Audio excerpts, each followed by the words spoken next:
everyone. Welcome to Lockbeard Phenomena. How's everyone doing tonight?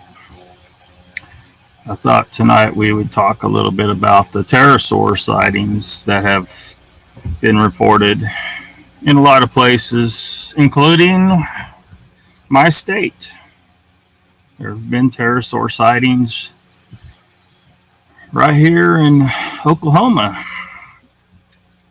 And I don't know, I can't know if they saw what they thought they saw.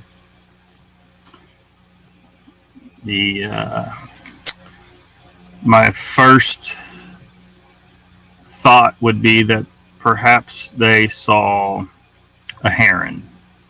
You know, someone who's not used to seeing a lot of herons spots one in the sky. It's a pterosaur to them.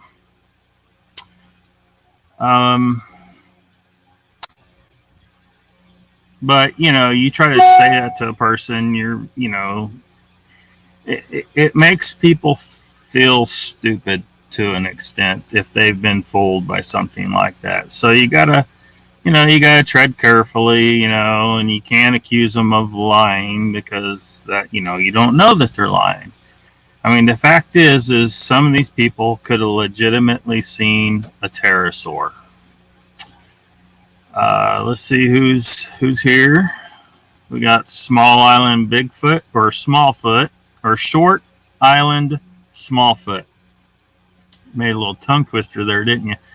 I'm going to guess that's Paul. Welcome.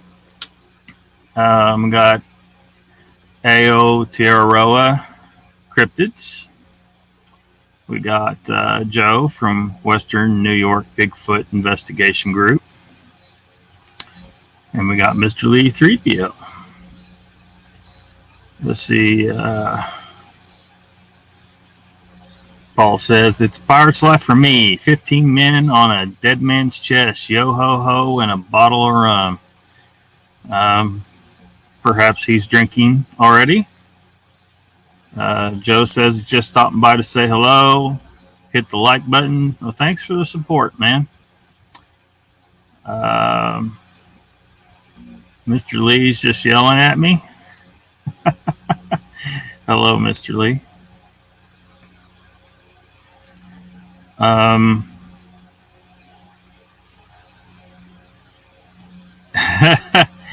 Been hanging out for hours, huh, Paul? Oh, you do that to mess with him? Oh, I got you.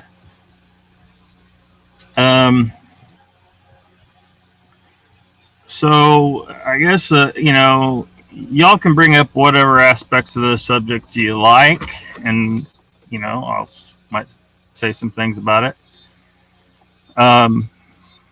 Because there's a lot of things with the dinosaurs that there's a certain group of people out there who are trying. They want very badly to convince people that humans and dinosaurs walk together, because if they can show that, then it would throw a monkey wrench into the whole idea that the Earth is it wouldn't throw a total monkey wrench. They think it will, but not necessarily. That the Earth is they don't like that they think the Earth is just thousands of years old, because somebody figured this up out of the Bible, right? Now the Bible doesn't say that. It doesn't specifically say that anywhere in there. But somebody, every time someone tries to figure something out of the Bible, it ends up badly. Stop it. You guys got to stop it. You've caused a lot of problems doing this stuff. Like that one preacher, he keeps trying to predict the apocalypse, right? He did it this one time, and this lady didn't want her pets to suffer on the day of the rapture, so she had all her pets put down. Imagine how she felt the day that it was supposed to happen, and it didn't. And the guy, he just keeps repredicting, saying, well, I misfigured all this stuff. Dude, you didn't misfigure you just don't know. You're ignoring your own religious text. It says in there, no man will know the day or the hour. That's what it follow your own religious text. And even if man and dinosaurs did walk together, it doesn't necessarily prove what you're saying. It could just mean that some of them survived the extinction. And that's not a fantastic thing. That's not going to throw a monkey wrench into the whole concept of the Earth being billions of years old, because some things from that time did survive. Otherwise, there'd be nothing on the Earth right now. And when you're talking, you're trying to say, well, these things haven't changed. Therefore, look, there's been a lot of things that didn't do a lot of change since then. Look at turtles. Some of these turtle species today are very, very similar to the ones that were hanging out with the dinosaurs. And, not a lot of changes occurred because they are so highly adapted to certain ecological niches, and those ecological niches did not necessarily go away. Look at the crocodilians. Again, they existed back then. The only difference really in general seems a reduction in size, and not by too horribly much, really, in a lot of cases. Now, look at the crocodilians.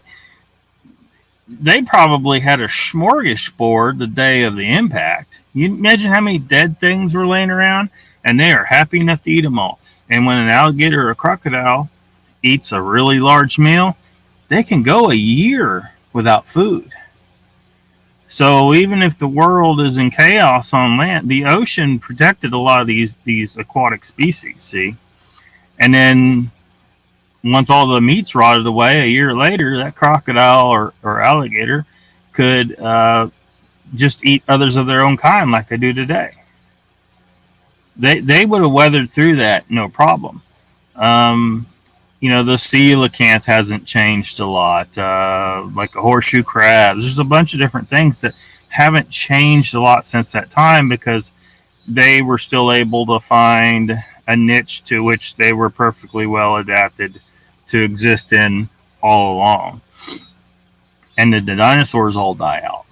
No, there were some things that would go on to become birds.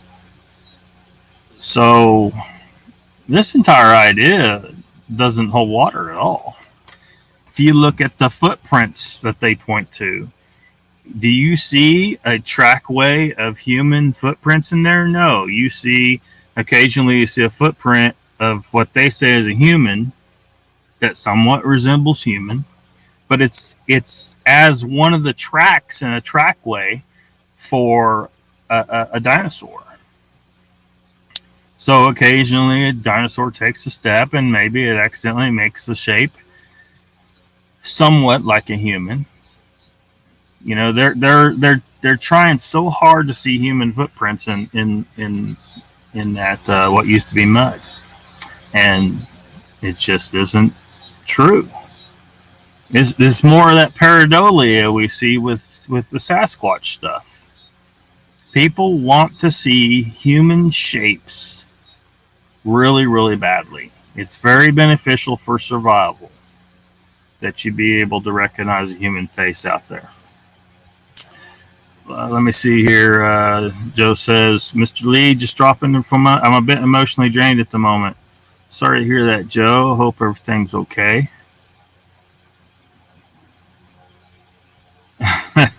Yeah, Paul. Let's see.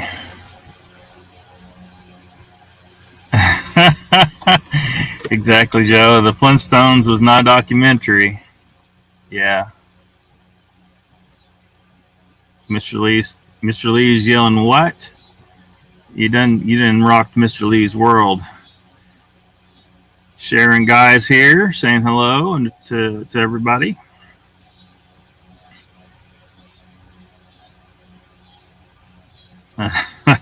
Paul says, Sharon, nothing small about me. LOL.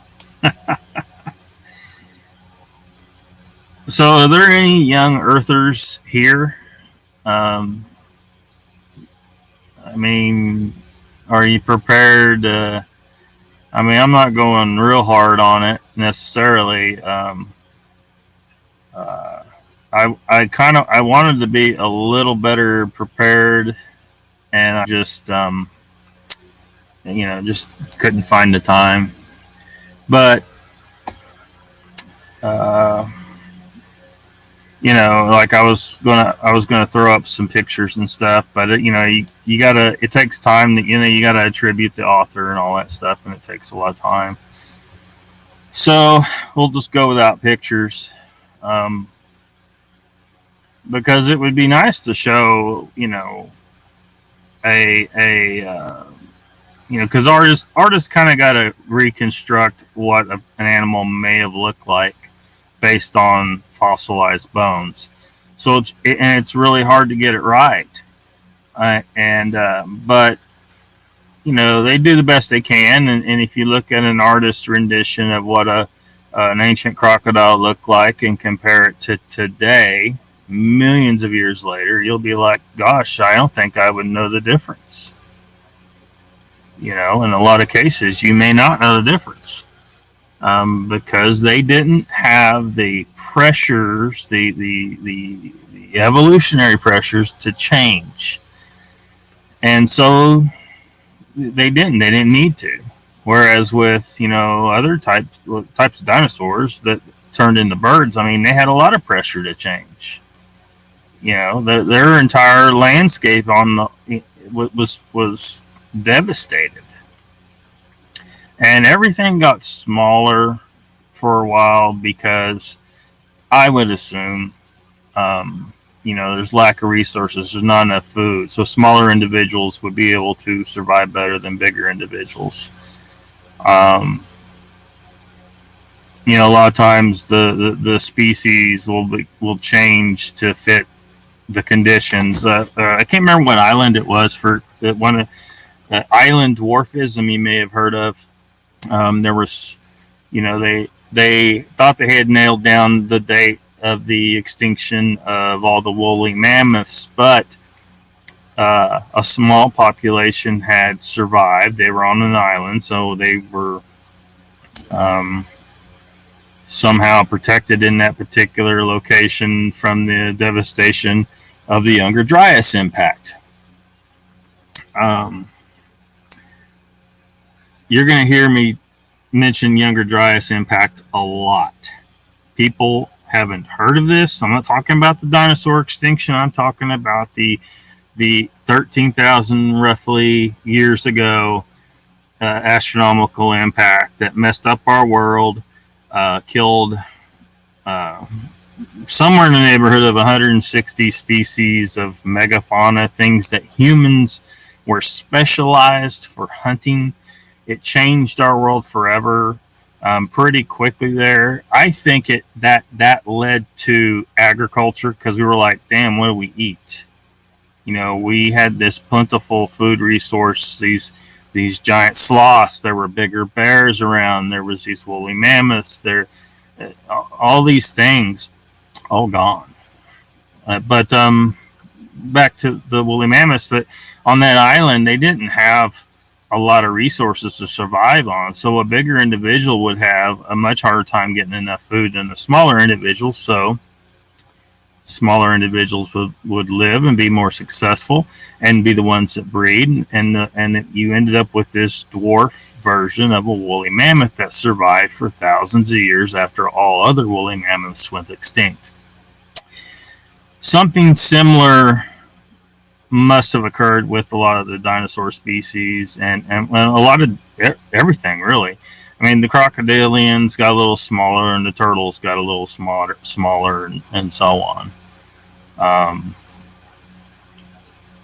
So let's see if anyone else has stepped in. No one else has stepped in.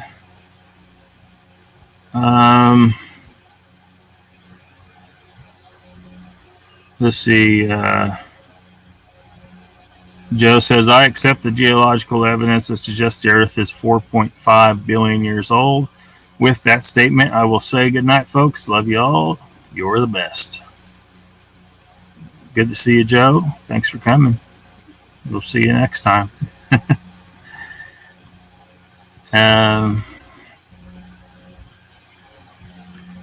So, the pterosaurs. So, if these other animals were able to survive through the extinction, there's no reason to think it isn't possible that pterosaurs survived. Maybe I kind of wonder if they are, or at least the species that may have survived, maybe they are dwell in caves and cracks and the like, and were better protected, because they were already living in these protected niches. And so, imagine most of them did die and went extinct, but maybe one or two species was able to weather the storm. And if their food source was still there, if they do like some birds do, they fly above the water and they dive down and they get fish and stuff. And if there were some fish that survived, and they're they could also be eating young crocodilians and turtles and stuff like that. So why not? This in no way, the survival of the pterosaurs, if they did survive, in no way supports young Earth ideology. But this group of people doesn't represent all religious people, but it's a subset, and because they are invested, because they've been hammering this idea that the Earth is only 5,000 or 6,000 years old. Now they got to save face, right? So they're looking for anything to save face. So when they look at that dinosaur track, it's clearly just a malformed track. It's in the trackway. It's one of the steps of something that's clearly dinosaur, but one of them just accidentally formed a human shape to it. There's your confirmation bias again. We see this with Bigfoot all the time and a lot of the other paranormal stuff. They want it to be a human footprint so badly that that's what they see. And, they're fooling themselves and they're making themselves look worse rather than admitting that maybe they were wrong and they latched onto an interpretation of the Bible that was incorrect. That they're sticking with it. They're going to dig in their heels, and unfortunately, they're out there convincing more people to believe this nonsense, and it is complete nonsense.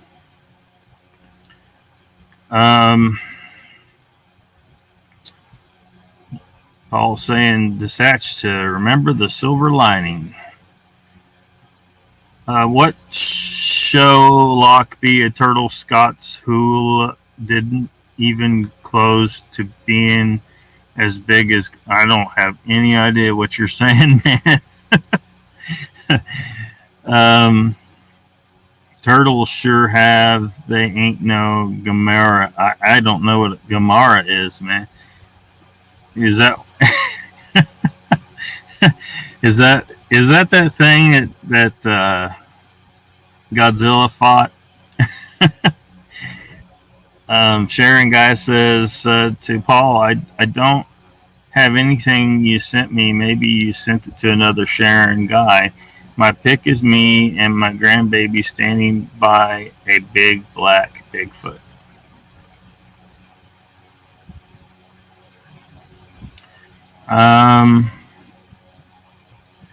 Danny's here. Greetings, Beard of Knowledge. Well, I don't know if I deserve all that. I don't know if I deserve all that. So so yeah, I mean, it isn't that I'm denying that the pterosaurs may have survived. I really hope they do. They're there. Um, but it in no way supports young Earth creationism. It just doesn't. And I think other Christians who should be, talking to these people and saying, "Look, you're not doing anything good for our image."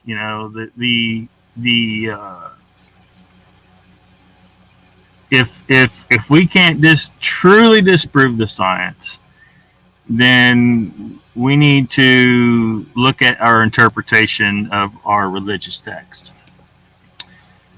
But they just keep doing it. There was a case, I think it was like a Triceratops bone, where they sent the bone to be tested, and they had tested it multiple places, but they had it carbon dated, right? And they're like, well, we got this date, and it's only 30, I think it was 33,000 years old. So, some ridiculously small number. The problem is you can't use carbon dating to test dinosaurs. The half-life is too low. So you can't get an accurate number at all. You got to use a different isotope. There's many different types of radiometric dating, and different ones have different half-lives. So you need something with a longer half-life to test for something as old as a dinosaur and get anything remotely accurate.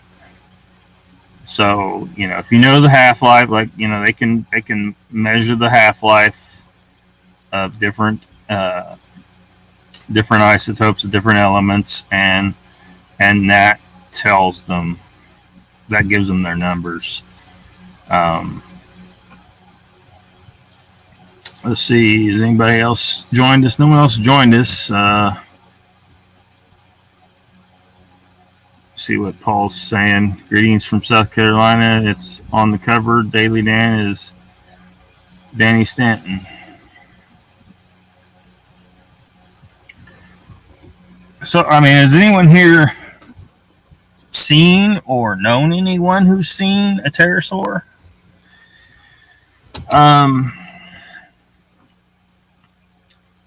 I liked dinosaurs since the youngest I can remember. It was, it's another type of monster. I liked all the monsters. Although, monsters maybe not the best word for it, but, it would be absolutely awesome if they were here. And it would really, it really tell us something about some types of life out there. Very, very reclusive animals, even bigger ones, can hide from us even today. I mean, so I can't remember. There's been, animals found recently. They have no fossil record for at all. Like, they had no idea this thing would possibly be around. Because sometimes you see some fossils, and you're like, well, whatever this is, the youngest fossil we got is maybe 50,000 years old. So it only disappeared that far back. It's possible they're still out here, right? And then they may know to kind of just try to find it, try to look for it. But some of these animals they find, it's like they had no indication that they were there. Because everything doesn't fossilize.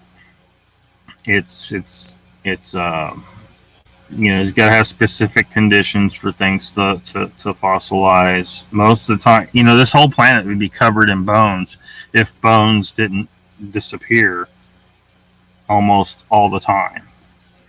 But then this gets us the people saying, well, there's a gap in the fossil record, and that throws no, it doesn't destroy fossil evidence. If you take the time to actually study the subject, you'll see. Okay, I can't do justice for it on freaking YouTube. Okay, but basically, the fossil record, it just reads like a book.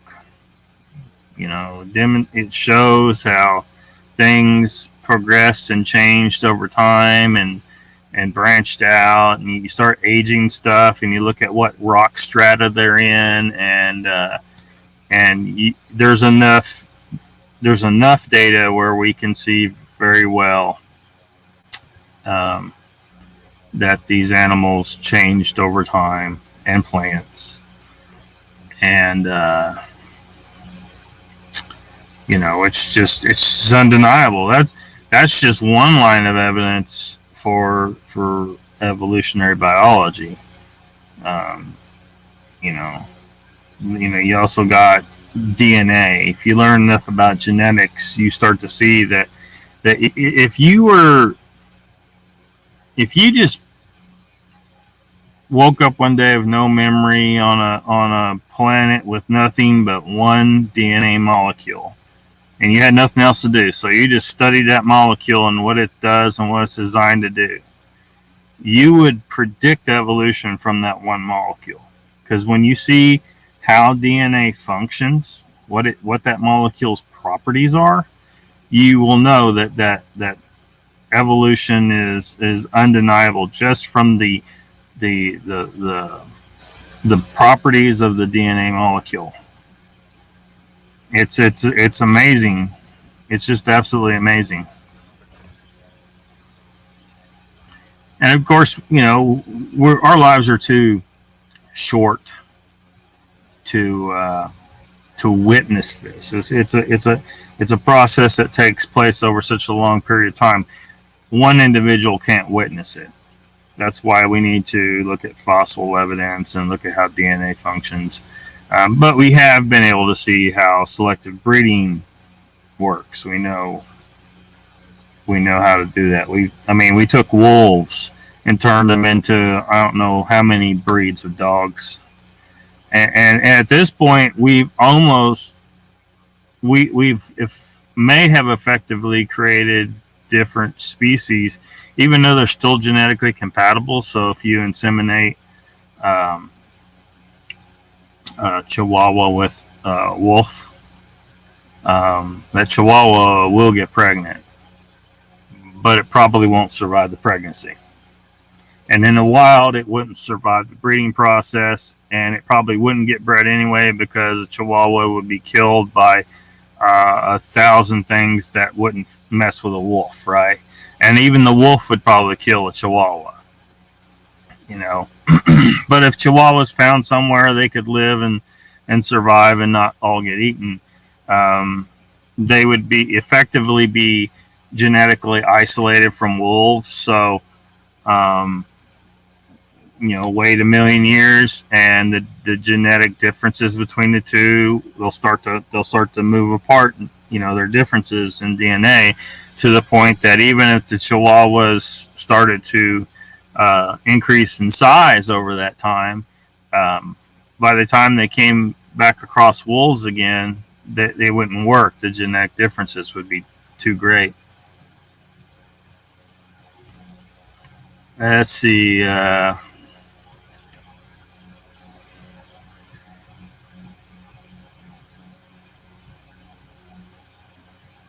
Mr. Pat Turner, perhaps. I'm not sure what you mean. That's what I thought. I'm not. I used to love watching Godzilla as a kid, but now I can't watch it. It's too stupid. I did watch some of the newer movies, but I think like the last couple I haven't watched. It's just too damn stupid. And like the Kong and all that stuff, they try to make it scientifically plausible, but it don't work. But I loved it as a kid, and I loved turtles. I used to keep so many turtles for pets.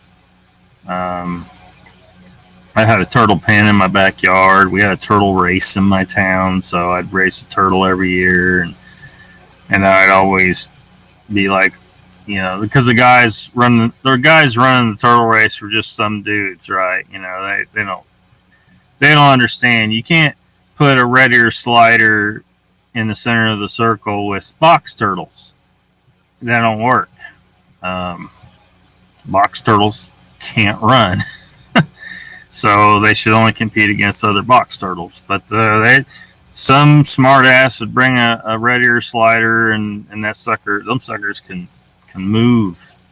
Especially if you put them on hot pavement, they'll get the heck out of there.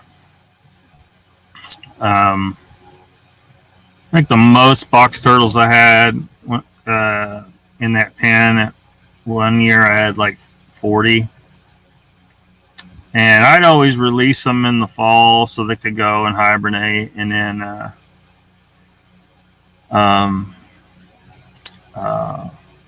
there was one in particular that had a pattern of, I don't know if someone shot it multiple times in the shell, so it was easy to recognize her. And she found her way back to me a number of years. So she spent a number of different summers in my pen, even though she was released every year into the wild. And so she may still be crawling around Okmulgee County today. Mr. Lee says they found a pterosaur fossil in a quarry in Australia. Estimated wingspan is 7 meters, and the skull was 1 meter long. Yeah, some of them are pretty darn big, and some of them are very small. One that size would probably have a much harder time hiding till today than one of the smaller species, and of course, like I was talking about, not having adequate food, those bigger species probably all died out. So yeah, very interesting animals. 3-foot head, 3-foot head, 21-foot wingspan. Converting it to American over here. Or I can't remember what they call our system.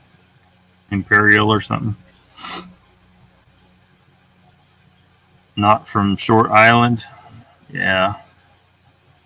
Squatching Cowboy is in the house. Welcome.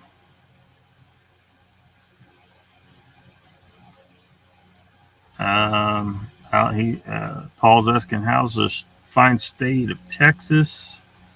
It's raining down there, huh?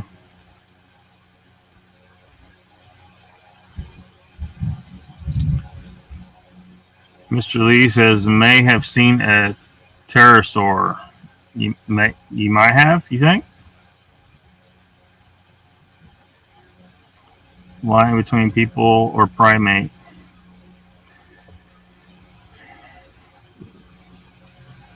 Yeah. Well, some people claim that there's been secret experiments done where they inseminated,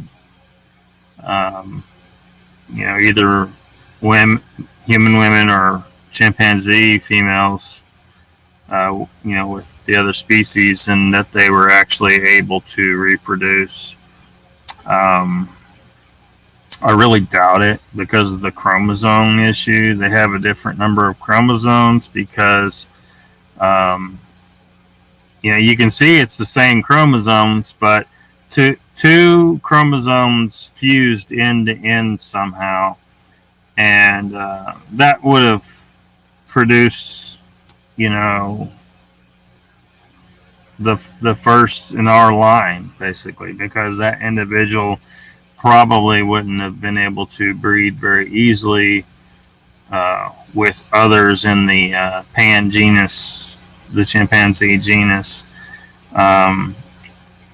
We would be really speculating, okay, so how did that individual find another individual that they could have bred with, and how does this chromosomal fusion occur? That's kind of a mystery. I mean, we see that it did happen, so there's got to be a way for it to happen, right? And unfortunately, some people try to latch onto that particular thing and say, see, that couldn't have happened naturally, so it must have been aliens or some nonsense. They jump to this ridiculous conclusion with no evidence whatsoever. The only thing we know for certain about it is that chromosomal fusion occurred. And we know that DNA has amazing abilities. It's not your average molecule, right?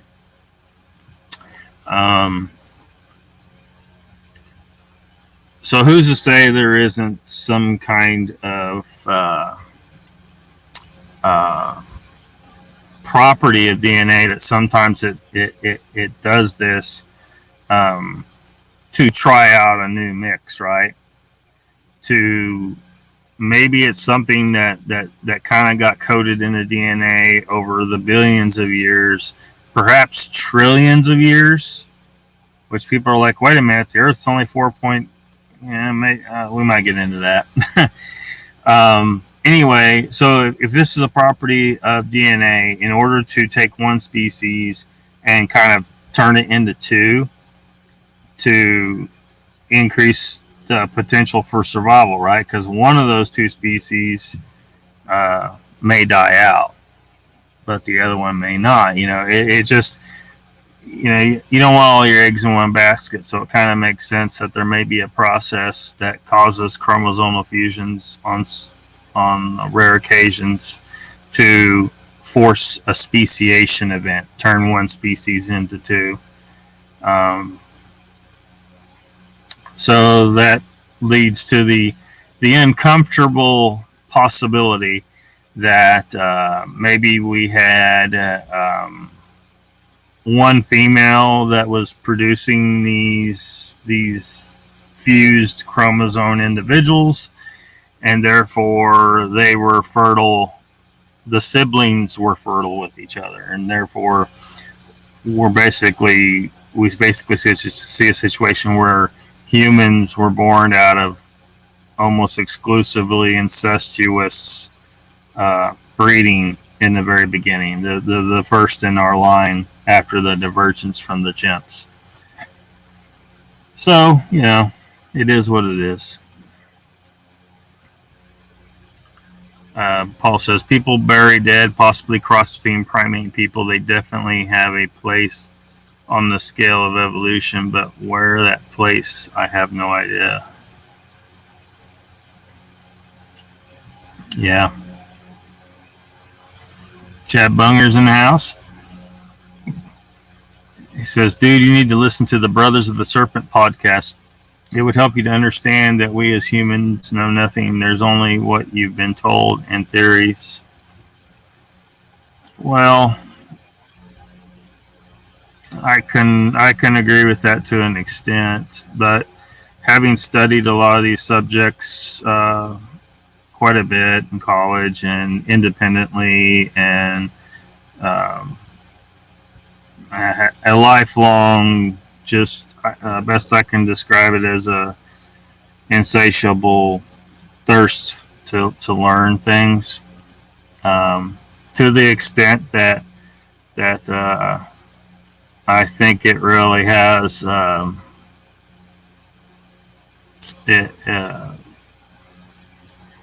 well, like, I don't think I could ever, like, be in a marriage. It wouldn't work. So I think it's detrimental socially, but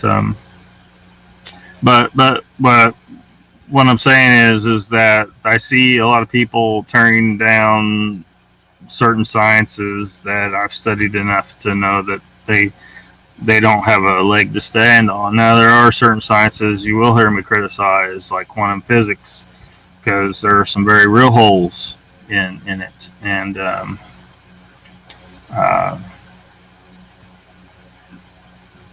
but I don't know. I might check them out, though, and see what they're saying. But I've seen so many over the years decades, I've seen so many people come up with all this stuff, trying to tear down evolution, trying to prove young Earth and all this stuff, and none of it holds any water. None of it's legit science. It's always just confirmation bias, and it just doesn't. So if that's what they're talking about, I mean, if they're trying to disprove evolution or disprove the age of the Earth, I can already be fairly certain that they are failing miserably, even though they think that they're brilliant and clever, and some of these people, I think, know damn good and well what the truth is, but they're selling something, so they're playing to a certain crowd. They need to keep their story straight, and there's certain people that thirst for anything that gives them their confirmation bias, and it's very sad. Sharon Guy, he says, "Cowboy doing good. Tired. Been at the farmer's market all day. Got some goodies." We do have a drunk pirate. Squatching Cowboy, much better. Flu bug. But now the arthritis is working overtime.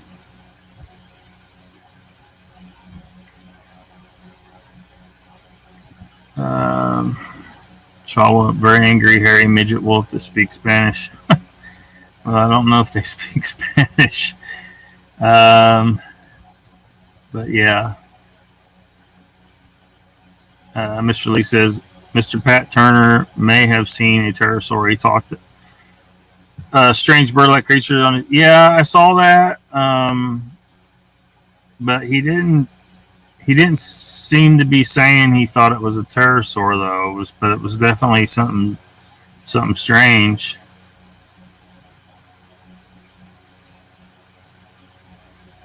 Oh, Chad's heading to the hot tub.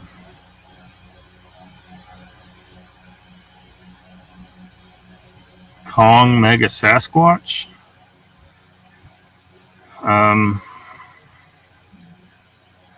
Maybe. Let's see. Mr. Lee wants to join Chad in the hot tub, it seems.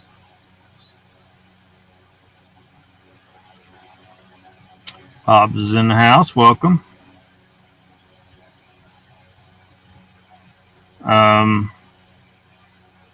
So, what do y'all think? I don't think there's any flat earthers in here, but there could be. Or not flat earthers, I'm sorry, young earthers. Been seeing so much flat earth stuff lately that I'm like, it's kind of stuck in my head.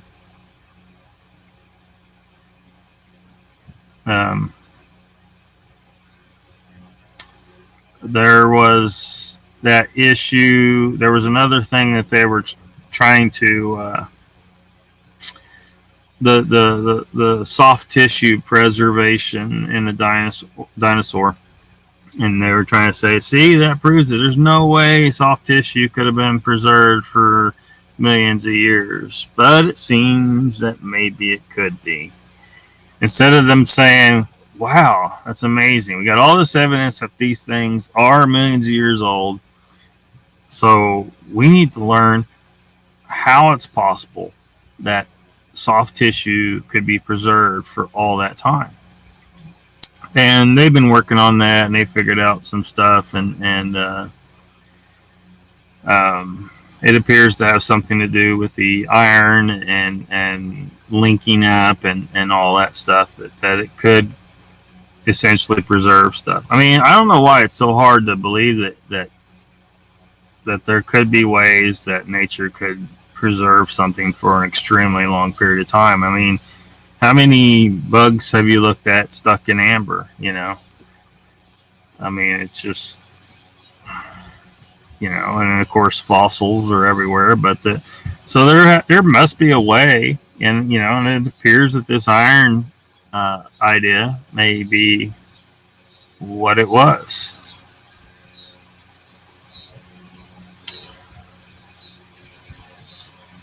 Hobbs says, Lockbeard, sorry mate, one here, but I appreciate others' opinions. Well, awesome. Well, hopefully you heard something useful. I don't have a whole lot more really on it to say. I mean, I think I've said what the main points are. That survival of a pterosaur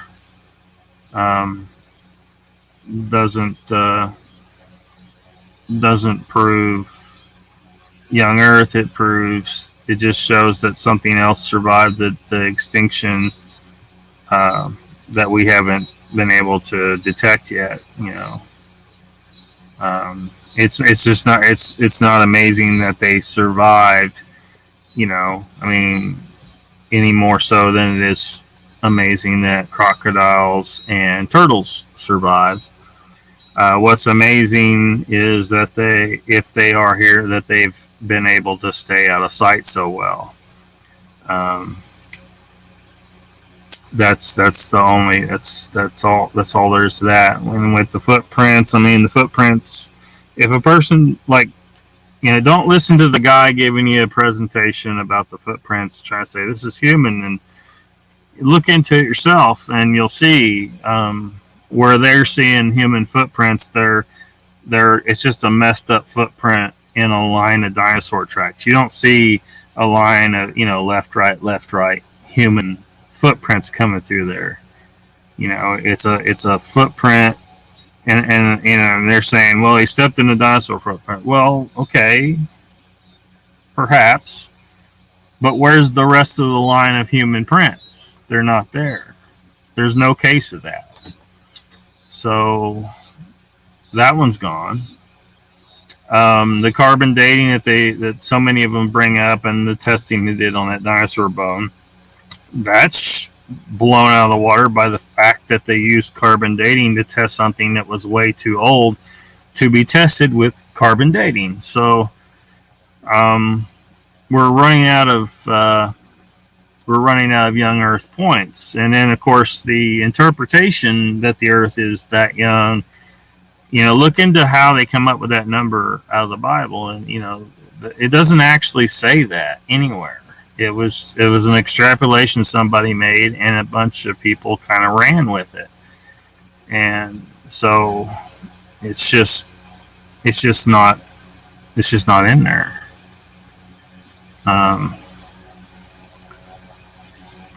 Hobbs' great thing about this family in this forum is that everyone has their own formula and an opinion. There are no experts. We don't know crap, and they're all just educated guesses and theories.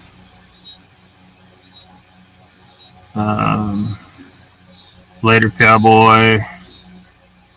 I'm glad you did bring up the word theory, though. There's a little bit of an issue with the use of the word theory. Satch talked about this the other day, and I've mentioned it before, I'm sure. I think I did. That a lot of people are using the word theory when they really mean hypothesis, and in many cases, educated guess at best. And in some cases, it's just a stupid guess or stupid idea. It's not a theory, because a theory is something that has a body of evidence. And as an example, gravitational theory, right? You wouldn't say, well, gravity is just theory, because everyone can see that shit falls. Gravity is just a theory, but shit still falls. A lot of people are using the word theory wrong, and it's just gotten stuck into the way we talk in some of our societies today, and we need to really pull that back. they're not talking about a theory. They're talking about a hypothesis that, a hypothesis is, doesn't really have the body of knowledge yet. That's probably the better word to use. There's a lot of sciences they refer to as theory, and it's because they got evidence supports that theory, and until someone can come up with a better theory, that's kind of their best information. But it does have supporting evidence. So if that's one of the things I hope that I can influence people to stop doing, is using the word theory when they're not actually talking about a theory. I hear people say that all the time about evolutionary biology. Well, it's just a theory. A theory with a whole lot of evidence behind it. And it's such an overwhelming amount of evidence that you pretty much can't deny evolution. You just can't. The evidence is too big. Now you got these people saying, well, all we got to do is find one piece of evidence that negates. Well, if you got an overwhelming body of evidence like we have for evolution, then you probably need to look for how that piece of data or evidence that you think disproves it, what its true origin is. The whole parts thing, the out of place artifacts. They try to say, we got these artifacts and they're places they shouldn't be, and they prove that y'all's testing of age is wrong and all that stuff. Well, maybe we need to figure out how that isn't what you think it is. How, I think there was a case where there was an object that was like man-made, and it was dropped into some rubble or something, and the rock stuck together. There was calcium and then water, and it stuck back together. Well, you formed a new chunk of rock, but it's made out of these smaller pieces of rock that are very, very old, millions of years old. And so if you test it, those pieces of rock, well, they're going to come up, 50 million years old. But if you test the artifact that's stuck in there, and you can get an accurate sample, uncontaminated sample, that it's going to come up with the age of the artifact. And they're trying to say, see, it couldn't be in this 50 million year old rock if this thing is only 1,000 years old. Well, yes, it could. I just described how it could. But they want so badly to find evidence that proves that the whole isotopic aging methods, the radiometric aging, is wrong. And but there's just too much evidence that it's correct. Now, you can't always get a good sample. Sometimes you get contaminations in the samples, and you can't look at that. See, it doesn't work. No, there was something wrong with the sample, or something. Something went wrong.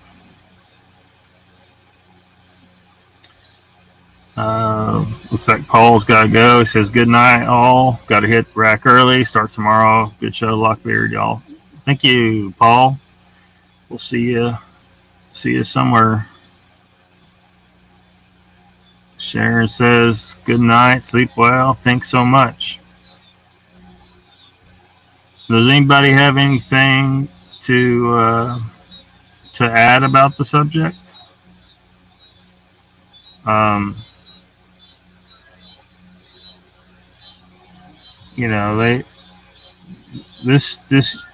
we really, things like this young Earth thing and the flat Earth thing and all this. I mean, these things are infecting the mind of young people who are intelligent and could make great contributions to science if they didn't get indoctrinated with this BS.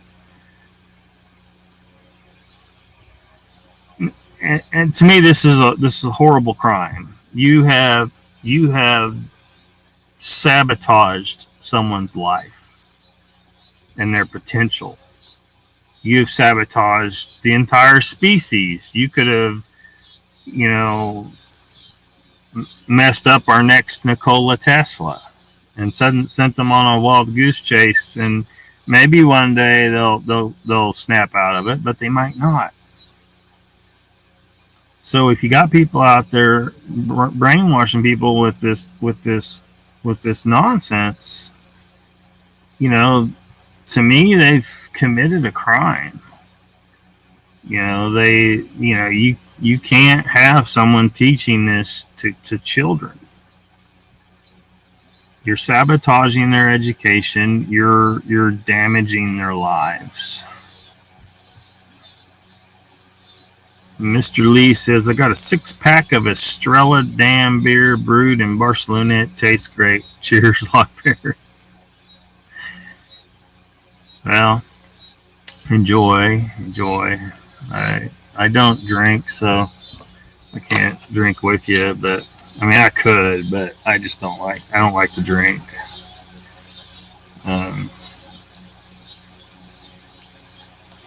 It's not because of anything. I wasn't an alcoholic or anything like that, but I just don't like to drink. Like to keep my mind clear, and it makes me feel bad nowadays. It just doesn't work for me. I did when I was like in my 20s for the most part. College, social situations kind of thing. You know how it is. But nowadays, like, it's hard enough to keep my mind clear as it is. Like, if I'm not eating, like we've talked about, keto or strictly carnivore in my case.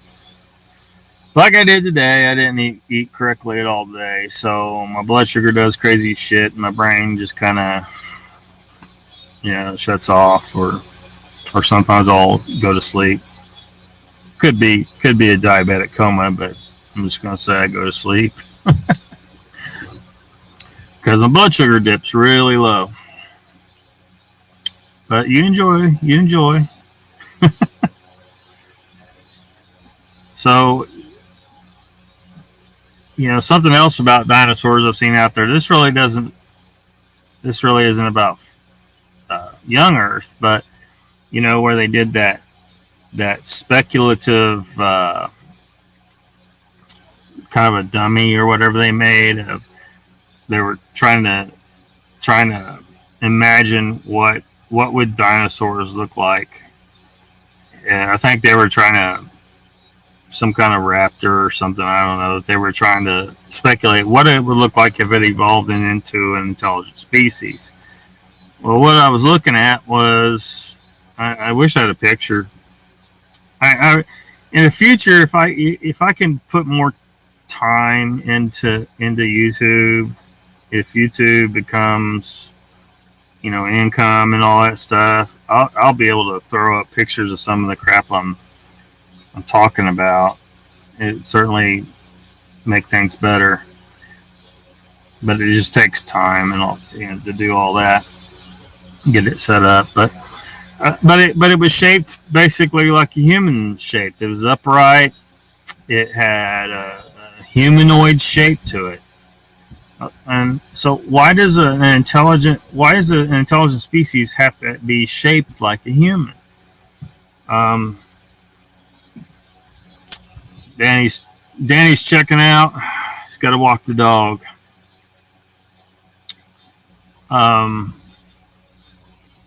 Because I don't think that if the It's an interesting thought. The dinosaur age was millions of years, and there could have been multiple civilizations that arose for all we know. We the one thing is certain is most of what existed back then we can't see. We're only seeing these little parts. So there could have been civilizations that we've completely missed. Especially when you're looking at, the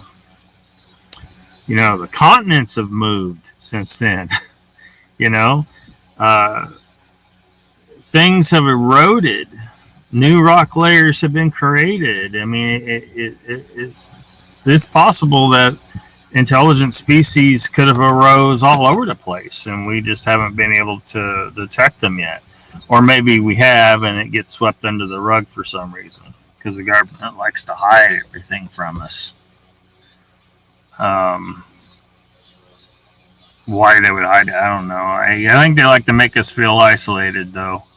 And if you feel like your species is the only one that's ever been, the only intelligent species that's ever been on Earth, that adds to your feeling of isolation. That isolation theme comes up way more often than you may think. I mean, we saw a lot of it last year, actually, with the whole thing, right? Or, but like the Catholic Church back in the day, trying to control people and they were trying to make people more isolated from each other, because people can't resist tyrannical government as well when they're isolated. But yeah, I mean, these dinosaur civilizations, sure, they could have existed. There's no reason to think that it's impossible. But I don't think they would have looked like that dummy they made. It took a very specific set of environmental factors to shape a chimpanzee into, a chimp-like creature, an ape, into humans. To think that the right set of circumstances would form a dinosaur into roughly that shape and make it intelligent as well. I mean, you know what I mean? It's so unlikely. It's far more likely that, if an intelligent species formed, that it would be just shaped like a dinosaur or have some other shape to it. There's no reason to think it has to be humanoid. A lot of sci-fi is experimenting with that and showing intelligent species that are not humanoid, but people have been watching too much Star Trek, and they've been convinced that aliens have to look, basically humanoid for some reason. Humans tend to anthropomorphize things in general anyway. But we got to learn to think outside of that. And look at dolphins and whales, elephants. These species could technically be of an equivalent intelligence to us, but we just haven't learned how to communicate with them well enough to realize that. And we don't tend to realize that an intelligent species doesn't necessarily have to build shit or tear up the ecosystem or build roads or create landfills or cars, or just because you're an intelligent species, it doesn't necessarily mean you create all that crap. It doesn't necessarily mean you're materialistic. But because that's the way we are, and we tend to anthropomorphize things, we assume that an intelligent species is going to do all that shit. Now, if someone accepts that dolphins and whales are very intelligent animals, they have to take one good look at them and say, well, they're intelligent, but they got flippers. They don't got hands. So you're going to have a really hard time, building stuff and creating tools. But they're still really, really smart.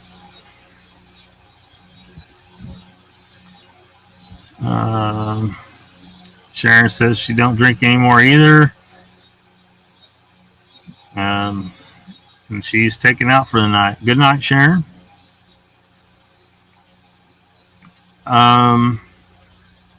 So, if there's no other comments about young Earth, I might mention some other things that have come up recently here and there on the internet. As you know, I live in Oklahoma, and everybody heard a while back that the Representative Justin Humphrey tried to float a bill that would create a Sasquatch trapping season. It wasn't hunting, it was trapping. Still seeing people not making that distinction. I think they really need to. He was trying to create a scenario where people would be potentially trying to capture alive Bigfoot, which I think most of us would agree would be an extraordinarily bad idea. So this came up on another show the other night, and I was trying to express what I thought of it.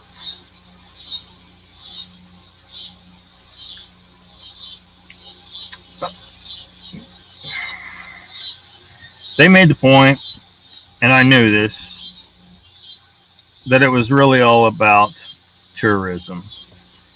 And I guess there's like some things that have happened as a result of that, and all this stuff, and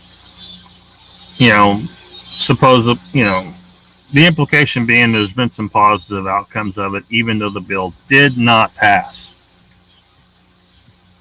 There was no way there was no way this bill was going to pass, right? Most of the House was probably don't believe in Bigfoot and thinks it's absolutely ridiculous. And even though I think they would have recognized that he was just trying to stimulate tourism for his area, they still would have voted against it, because I kind of think it would bring up the whole, if they did pass it, you would end up with this situation where people are like, so you're acknowledging they exist, right?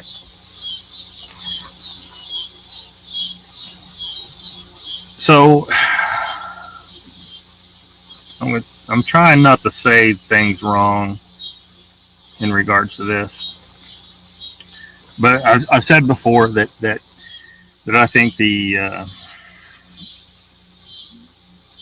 evidence that looks fairly credible so far about Sasquatch indicates that they are Homo sapiens, that they are the same species as us, not just a relic hominid, not just another species in our genus, but the same species as us, just a race of people who are big and hairy, and really it's not that extraordinary, like I've used the dog comparison before. It's not that extraordinary. They're not that much bigger, and becoming hairier is not that hard. It's not like they had to, it's not like something had to evolve wings or something. Hair already exists all over the human body. If you just a very short period of time, just a few thousand years, living, outdoors without fire, without clothing, dealing with the cold, you're probably going to develop more prominent body hair very quickly. It's an easy change to occur in a short period of time, right? And it's not that different,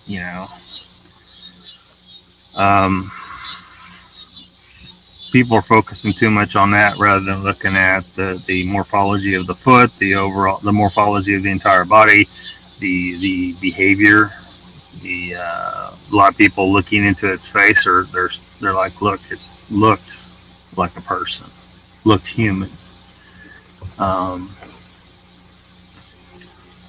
So forget the hair. A lot of people like if say I shave my beard, there's going to be a certain percentage of people that when they encounter me, they may not recognize me, right? Now, some people will because they focus on the eyes, but some people focus on beards and stuff. So there's a degree of that going on. But a lot of people, if they see a big hairy figure like that, they're going to think monkey. They're going to think ape. They can't. They have. I can't say they can't. They have a hard time seeing past the hair. You got to see past the hair.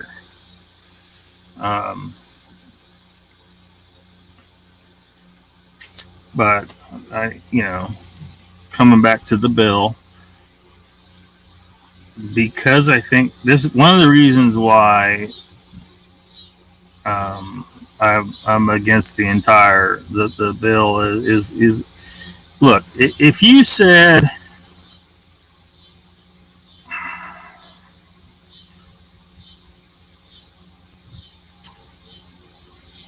I gotta be careful how I word things here. If you can't have it, you can't even for tourism's sake propose a bill that implies that you can have a trapping season for a race of people. You just can't. And unfortunately, there's a lot of people out there that still got it in their head that they can do this, and they you have this other party, because the government of the state of Oklahoma doesn't have a trapping season. Okay, it didn't get past committee. It's not a legitimate thing, but there's people putting a bunch of money on this, like way more than the state proposal was. So now you got people who think that there's a Bigfoot trapping season. There are so many ways this could go wrong. And somebody could get hurt without Sasquatch even actually being out there. But most of us are pretty sure they're out there. So what happens when somebody creates a trap and they actually get a Bigfoot in that trap, and they're out there trying to figure out a way to get it out of there and tranquilize it or whatever they do, and his friends show up and they're mad. You cage one of our tribesmen, and this is an act of war. Somebody could get killed. Or what if somebody's kid is out in the woods and comes up across somebody's contraption and gets hurt by the contraption, or maybe they do get trapped in a pretty solid cage and the kid can't get, maybe even if the kid has a cell phone, he can't get a signal out, and whoever put that trap out there doesn't check on it, for a couple weeks, and now you got a dead kid in a cage. I mean, there's just so many ways. Humans will find a way to screw up. You just got to give them a little nudge, and they'll find a way. Somebody will find a way.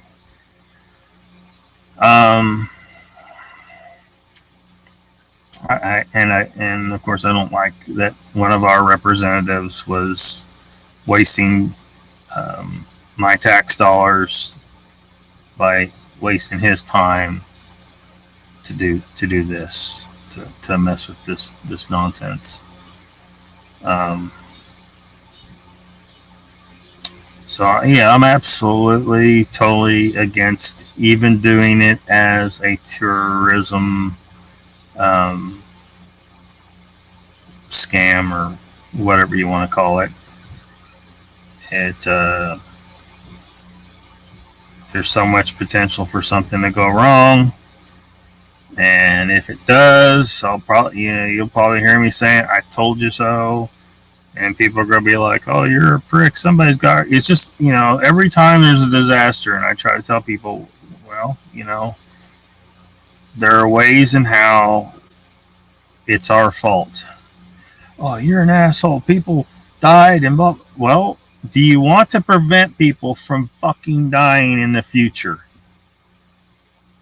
Are you willing to do something about it to prevent disasters like we've seen from happening again? You're going to get all freaking bent out of shape because I'm using the opportunity to tell you, look, we can do something to prevent this shit from happening again. But people don't want to listen. They don't want to hear. They don't understand half of what I'm trying to tell them.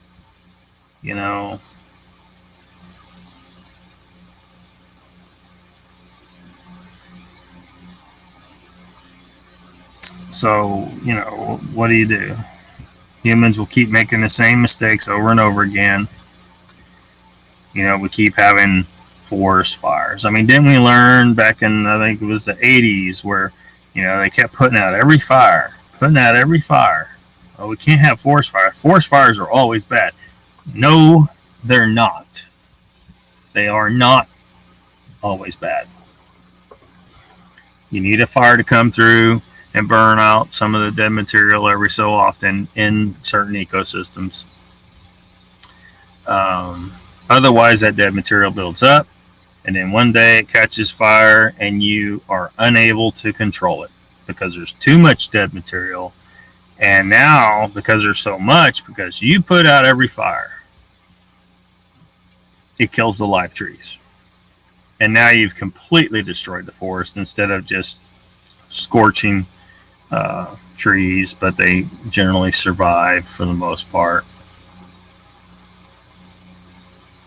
But you got these, environmental groups out west here, who are still like, oh, you can't be doing controlled burns. Well, you need to do controlled burns, because then you're going to have a disaster again. You're creating a scenario where there's going to be a disaster again. Actively. Or people's homes are going to burn down. People are going to get caught in the fire and die. Firefighters are going to die. I mean, if I bring it up, people get all mad. You're an asshole. People died. Why? Because I'm trying to prevent it from happening again. There is absolutely no excuse for people to die in a forest fire anymore. It is totally within our control to prevent it. But people are not willing to do what needs to be done. You tell them when there's not a forest fire going on, they're just totally, tuning you out. They're too worried about hitting the drive-through window and going home and watching some freaking whatever bullshit's on TV nowadays, Kardashians or whatever. I don't even know. I haven't had TV in years. It's a reason, because it's all bullshit. But if you say something when there is a disaster going on, they get out bent out of shape. They're like, people died. You're an asshole. Well, when are you going to start listening? I can make it where no one dies from a forest fire ever again. I mean, not personally, but if people did what they needed to do.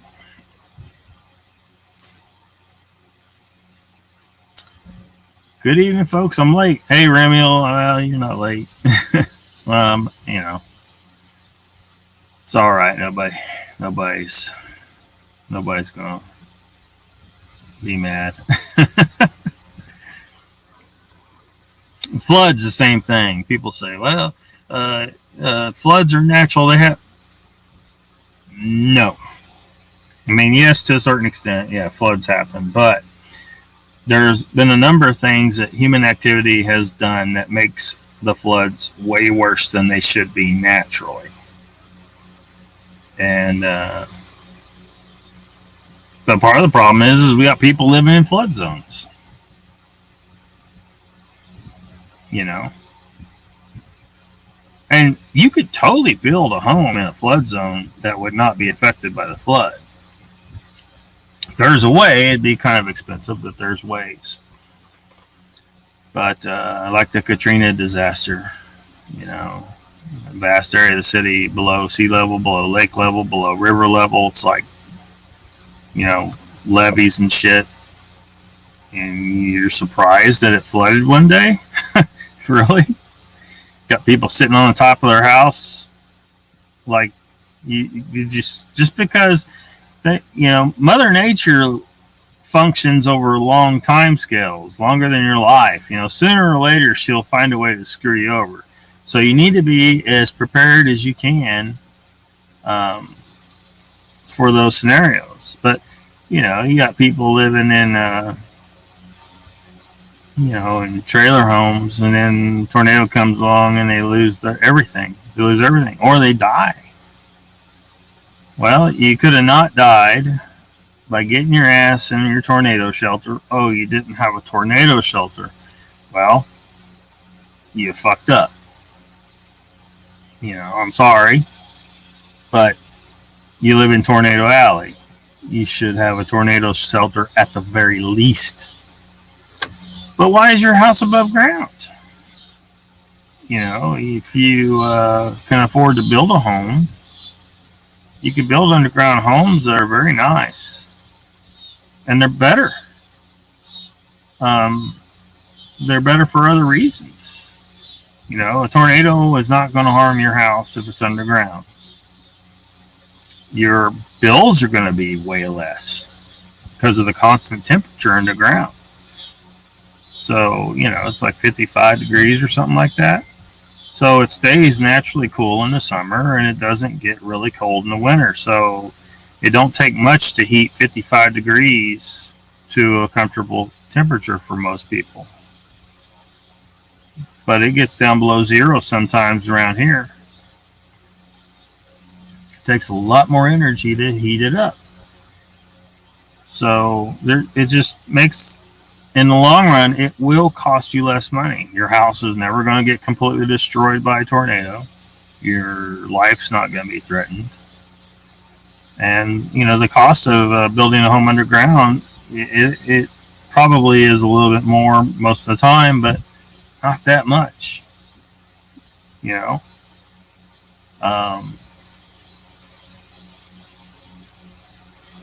Preventable. Totally preventable, though. But tornado hits a town, everyone rebuilds the exact same bullshit twig buildings that they've always built. What are you going to do?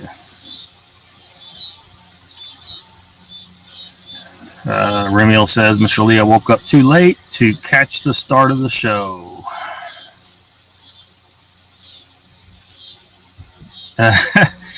Mr. Lee says, Lockbeard, sounds like you got a rattlesnake in the van. You're probably hearing the cicadas. It's they're out and making all that damn noise, getting their groove on.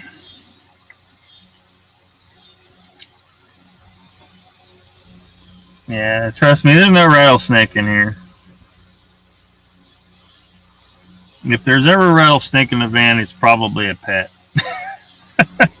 Or it's more likely a pet than anything. I don't keep snakes for pets anymore, but I used to keep lots of them. Lots and lots of snakes.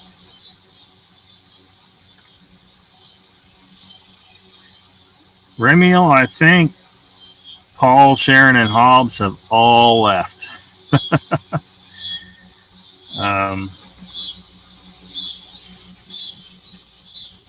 I think Danny's left too. No, he's still here.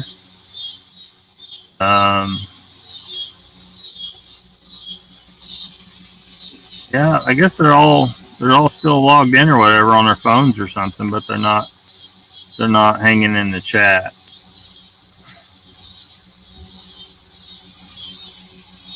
Oops, didn't mean to plug that in, but there it is.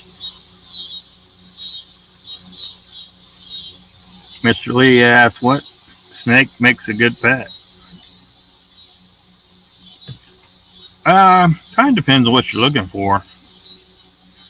You know, if you want a snake that's safe, like the king snakes, at least around here, typically you catch a king snake, they're very, very mild-mannered, like straight out of the wild. Like most king snakes I've caught barely even tried to bite. But like a rat snake, they're like real vicious. They'll tame down though and be a perfectly good pet. But out of the wild, if you catch one out of the wild, they're typically very vicious. They don't got any venom, but you know, I've been bitten by them, you know, plenty of times. But a lot of people are so freaked out by snakes. Like even a big one, it bites you, you'll bleed some, but I don't even feel anything really. I mean, I feel it bit me, but there's hardly any pain, and you know, their teeth are just tiny, so small. I certainly wouldn't recommend most people keep a venomous snake, just because, you know, an accident could eventually happen. I mean, hopefully your cage is good enough to hold it, but you never know. I would usually recommend people do not get something from a foreign country, or you end up with a mess like you have in Florida and some places, where something happens, the snakes get loose and they start breeding in the wild. Snakes got like different pythons and stuff that are from other countries, but because Florida's weather is getting into the, you know, it's pretty warm down there, and hardly ever freezes in a lot of the state, and so those snakes can live and thrive down there, and unfortunately they create havoc for the native species. So generally I wouldn't recommend people get something from a foreign country. Now where you're at, if your snake gets loose, you get a Burmese python, if it gets loose, it's probably going to die, you know, especially come winter. Where I'm at, it's probably going to die, but in Florida they can live.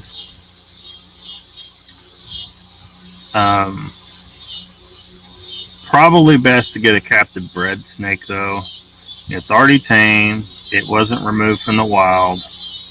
You know, it's better to leave snakes in the wild. I've taken hundreds of snakes out of the wild in my life. So, that being said, but nowadays, if I see a snake, I just, you know, what's up? And I go on about my business. Especially now that I've lived a minimalist life and gradually got down smaller and smaller with, you know, what I have and what I live in to this point. Not a lot of room in a van to be keeping a snake. That being said, though, there is a girl. She has a YouTube channel. She lives the van life, and she has a pet snake that lives with her in her van.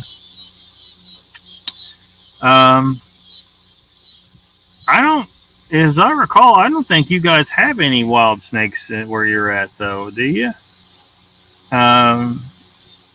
You might. You know, because I'm most familiar with what's here where I live, but so you're going to be buying something that's foreign no matter what, I imagine.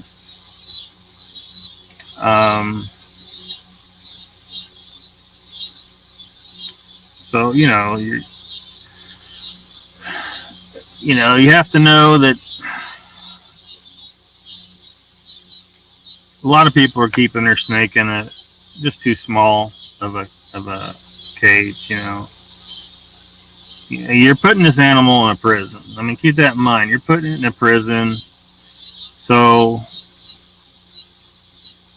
I recommend that people be mindful of that. And if you're going to keep a pet snake or a pet anything, provide for it much more than a lot of people have been. Putting a snake in a little cage or a little aquarium, or you got them a hot rock and you got them a water bowl and you throw food in there, but it's a wild animal. Ultimately, it's supposed to be free, and so give it a really big cage if you're going to do it.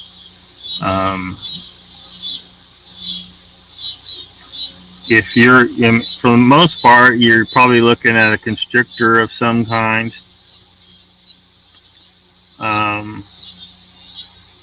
And you got people out there, they recommend, don't put live food in there because then the snake could get hurt and stuff like that. I'm like, look,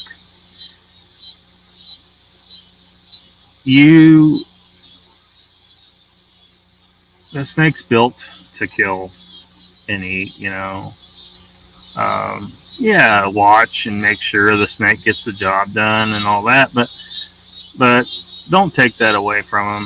I've always, for the most part, given them live food, and if you're going to do that, it's going to, of course, you're feeding the snake at all, you're going to be paying for the food all the time, right?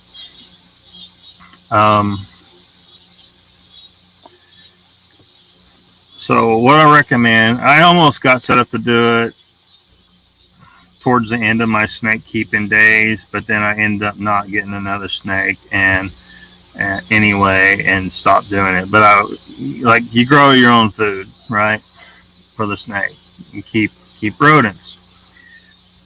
Probably the best rodent you can get is gerbils. Not rats, not mice, gerbils. They cost more, but gerbil lives in arid regions in the wild. They don't do a lot of urination. They conserve water in their bodies and stuff. So way less of the smelliness factor, right? Now that being said, you need to make some kind of wire cage that the gerbil can't eat on the water bottle. You put a plastic water bottle, in a normal holder inside a gerbil cage. They'll bite that water bottle and dump it all inside on their bedding. Two, you don't have to buy bedding. Just when you empty out the old bedding, throw in a newspaper. The gerbils will chew and chew and chew until it turns into some nice fluffy bedding. So cage the water bottle. Just give them a newspaper. You don't have to buy bedding. Whatever you do not put a new female in with any other gerbil if she hasn't been properly introduced, though. She will start slaughtering. There will be a bloodbath. Almost guaranteed. That's just the way they are. I had introduction cages built where there was a wire cage in between. So you put the new gerbil in one side and the other one's in the other side. Give them time to get used to each other, and then you can put them together in a normal cage. If you don't want them breeding too fast, I mean, that's one of the things, like with mice and rats, they have more babies, and gerbils don't have quite as many typically. But if you want to keep it toned down, like because you could easily get more than what you can handle, get the pied version where they have white and a color. The reason that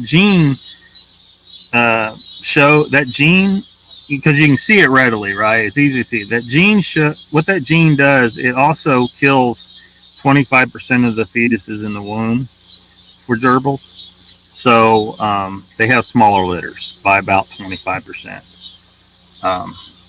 It's useful information if you're going to breed gerbils. But that's what I recommend if someone gets a snake, because you're going to end up paying so much money buying dead rodents or even live rodents all the time for the snake, and it's a pain in the ass. You're better off having a couple gerbil cages with breeding pairs in them, and then make you an introduction cage, which all it really is it's a doubled cage with a wire in between. Or better yet, make you a big old cage that has wire dividers, and try to keep them introduced. You got to do an introductory period with the females. You just have to. They're vicious little bitches. So I don't know. Hopefully there was some useful information there.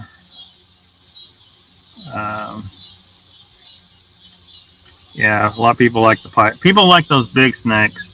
I got a story from college about damn snakes, because I had a pet snake. Well, I had a couple pet snakes in there, and this other guy had pet snakes, and we actually worked for the dorms, so we're supposed to enforce the rule of no pets.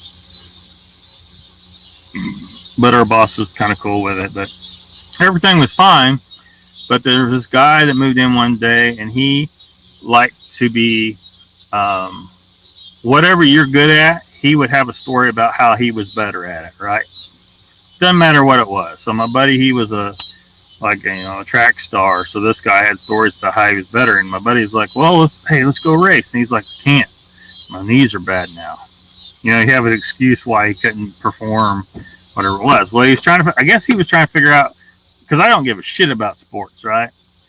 So I guess he decided he was looking for a way to be better than me at whatever it was that he perceived me to be, whatever, good at. Or so he got a snake, a 10-foot snake, some kind of python. Well, this is a dormitory. You're in a little room that's about as big as a jail cell, and he had a roommate who was terrified of snakes. Man, the shit hit the fan.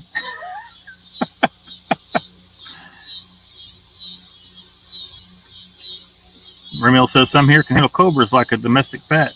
Yeah, you can tame down any snake, even poisonous ones. I don't recommend it. The snake can still have a bad day, but you can. I had people when I was a kid tell me you can't tame snapping turtles, because I was catching all kinds of turtles, including snapping turtles. Well, I tamed alligator snapping turtles just fine. You just got to work with them and be careful, because a bigger snapping turtle will take your finger off. You can tame snapping turtles. I've done it.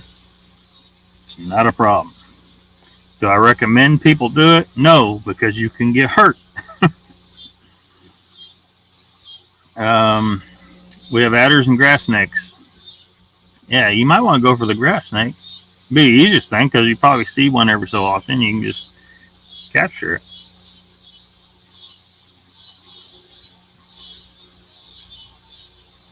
Yeah, they're venomous. Michael Haywood's here. Welcome.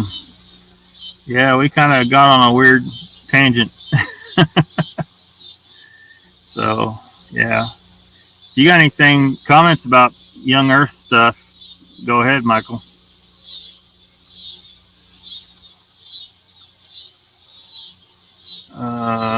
Let's see here. Good advice, Lockbeard, for snake fanciers. Thank you. Yeah.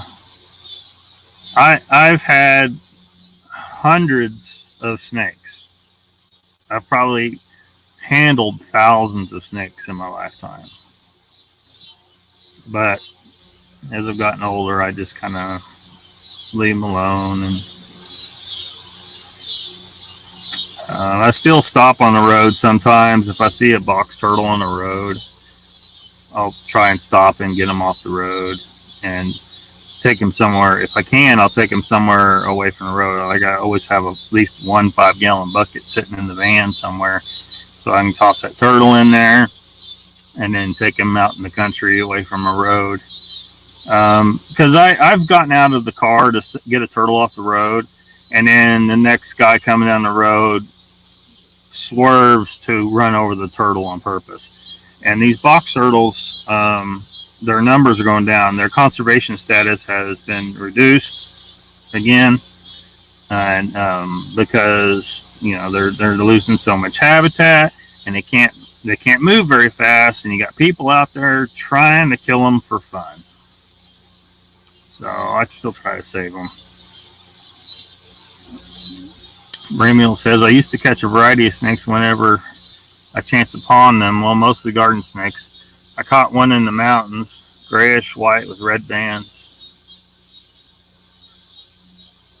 Yeah, I don't know what kind that would be. Not familiar with all the snakes in the world, but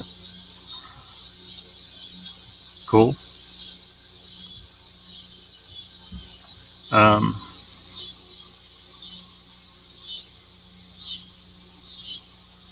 Snakes are kind of a good one thing. Dealing with snakes my whole life,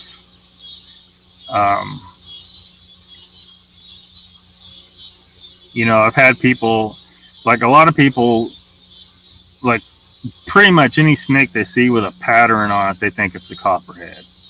Any snake they see in the water, they think is a water moccasin. And I've been in circumstances where, I've had people who were completely not willing to listen to me when I was trying to tell them that's not what that is. There was one time when I was working at a place. We were in a parking lot, and there was a small snake, probably alive. It probably wasn't any longer than that. Its head was completely gone. It was completely flattened in the parking lot. But I'm familiar enough with the species of snakes in the area that I knew exactly what it was. And, there was still enough of it there to make a positive ID. This guy was swearing up and down, that's a copperhead. And I'm like, no, it's not a copperhead. It's just not. It was a Great Plains rat snake is what it was. And he's like, I've been a hunter my whole life. I know copperhead when I see it. And that's just with snakes. And we're dealing with that that kind of attitude in Sasquatch situations. If a person is going to swear them down, they know what they're talking about. About something that we know exists. What are they going to do when they, say they saw something in the woods and they know what it was, and you know what I mean?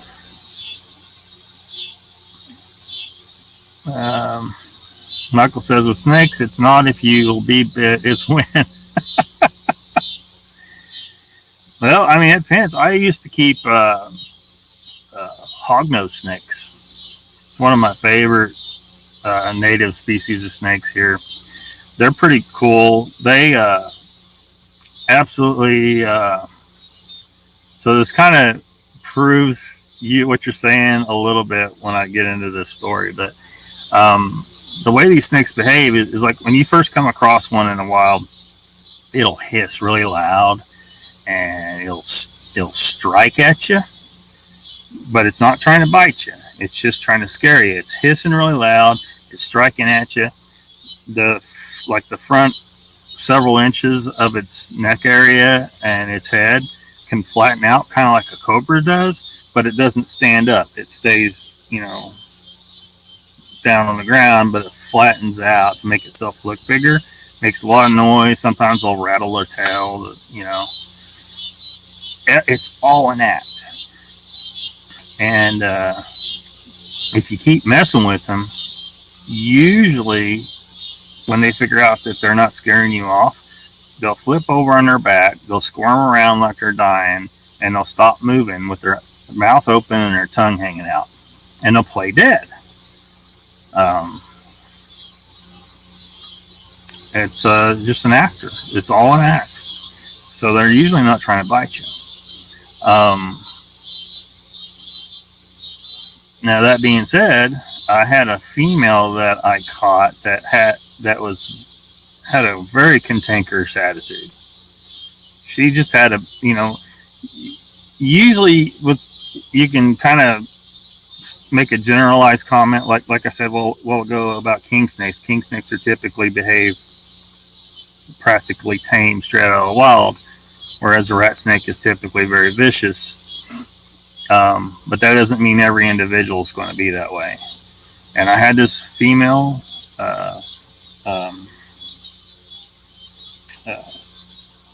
hognose snake who just had a bad attitude. Now, she never bit me, but she'd always hiss at you when you came in the room, and just, she just had a pissy attitude.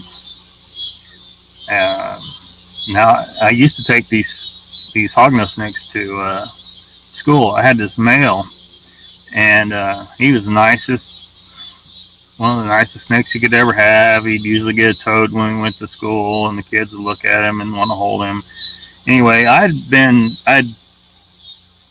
held, because they only eat toads. Like a lot of them, they won't even eat a frog. It has to be a toad.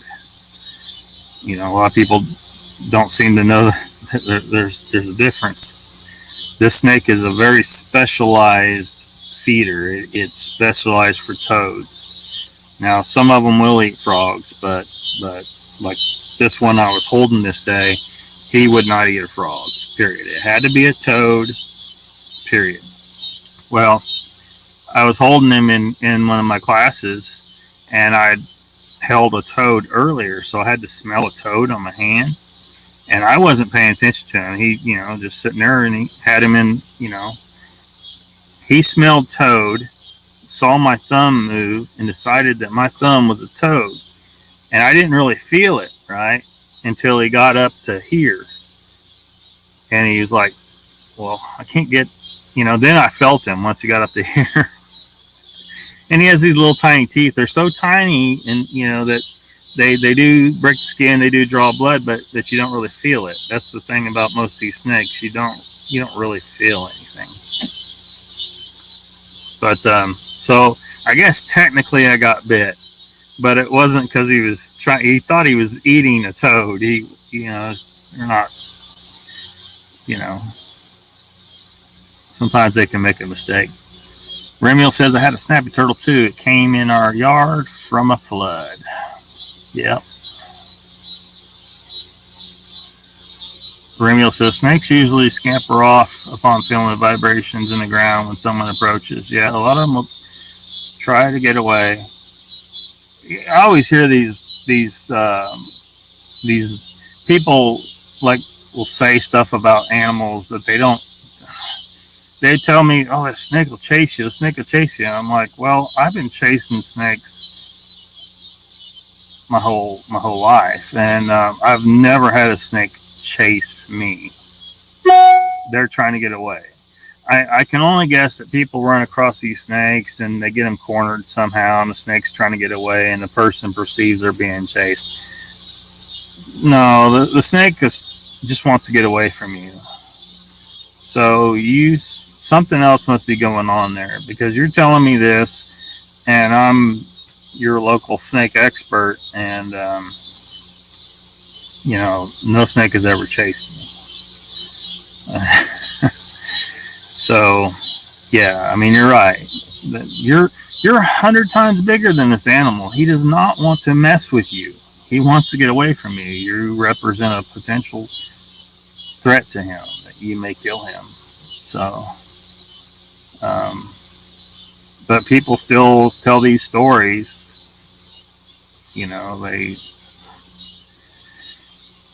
They don't know. They don't know what they're talking about. And Now, that being said, there may be your rare case of a snake that tries to go for someone, but I've never experienced it. So,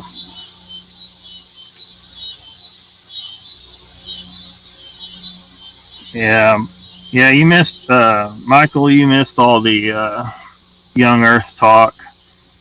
I mean, I think it's pretty much a destroyed concept, you would think. But,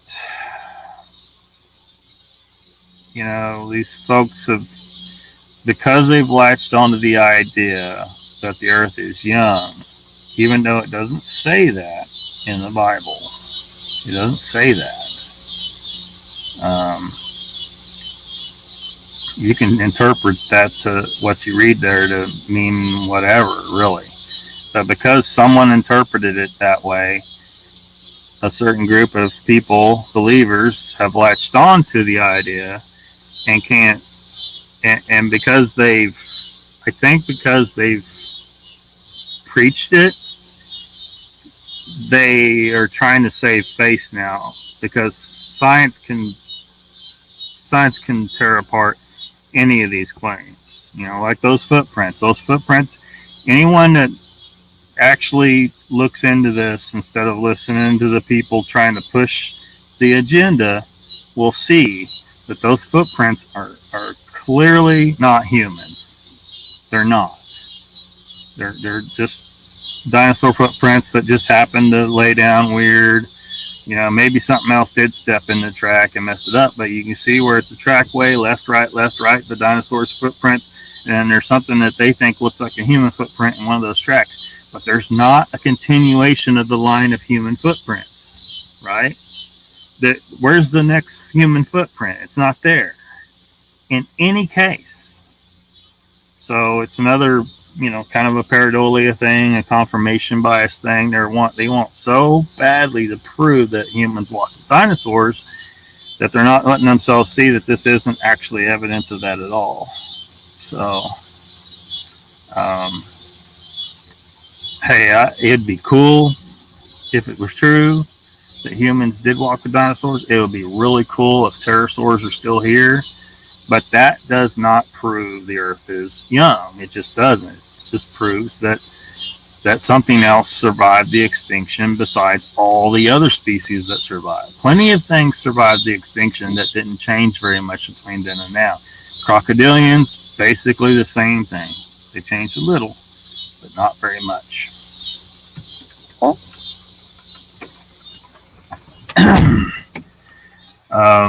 Same for the coelacanth.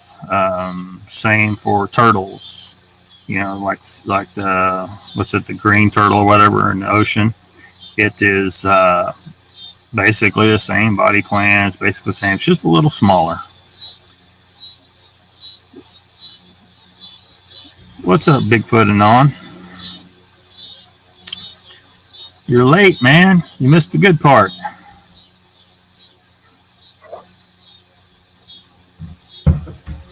Well, we're at 4 minutes till the hour.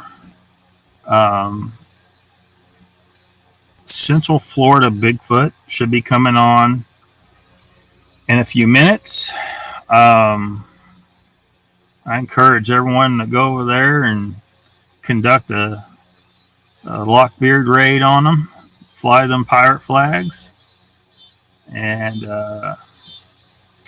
I'm going to try, and I know I went over 2 hour mark in the past. I'm going to try not to do that. I don't want to ride up on Matt's show like that. So hopefully, if I ever look like I'm, not cognizant of what time it is, say it. Just tell me. I might lose track of time, and because I don't want to ride up into. I picked this time on purpose to not ride up, because 8 o'clock might have been a better time, but Central Florida Bigfoot's on at that time, so I'm not going to do that. 8 o'clock my time. 2 a.m. for Mr. Lee. I think 2 a.m. So,